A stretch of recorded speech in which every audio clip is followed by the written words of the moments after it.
Coach, thanks for joining us once again this week here on the Teevens Teleteaser. You know, last week, tough game with Princeton, a really close game, back and forth, very strong defensive effort, just a little struggle getting out of the gate, it seemed. Yeah, a good football team. We went down. I thought we played hard all week long. We just said, hey, just leave it all out there. And our guys defensively played exceptional football.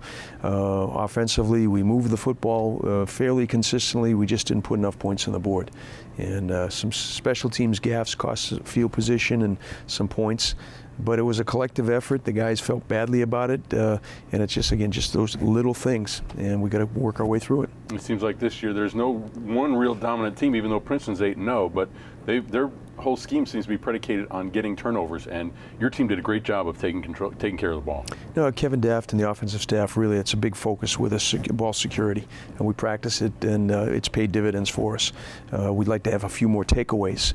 You know, we did get a fumble, and that certainly was very, very helpful, but a couple of turn picks. Their quarterback was very accurate. They did a nice job protecting him, and he made some throws and kept drives alive.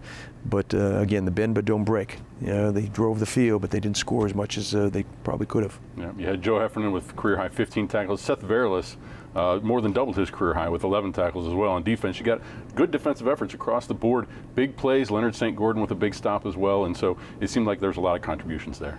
Yeah, the guys continue to play better the more they play, and each week I think the quality of the opponent has improved and increased.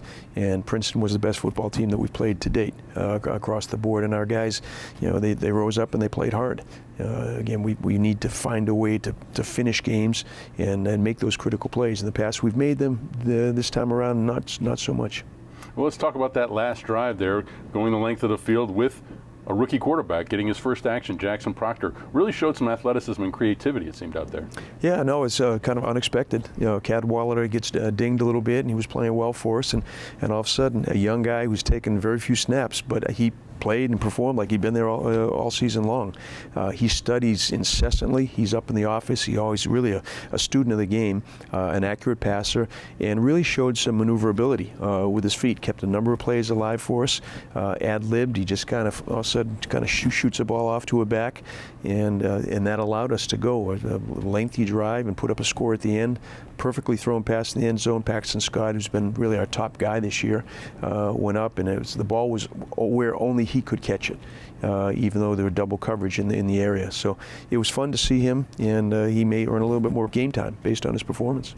This week, last road game of the year at Cornell, a Cornell team which is very similar to this Dartmouth team, it seems to me. They've played a lot of close games, haven't come out on the right end on some of those Ivy League games, but have played everybody just pretty tough. Yeah, they're a good football team. They're well coached. They play hard. They'll see us as an opportunity to get an Ivy win. And what we need to do is move the football, put points on the board, and defensively continue to be very, very stingy in terms of allowing scores. All right, Coach. Well, good luck this week in Ithaca. Game time is set for 1 o'clock. It'll be on ESPN+. We hope to see you there.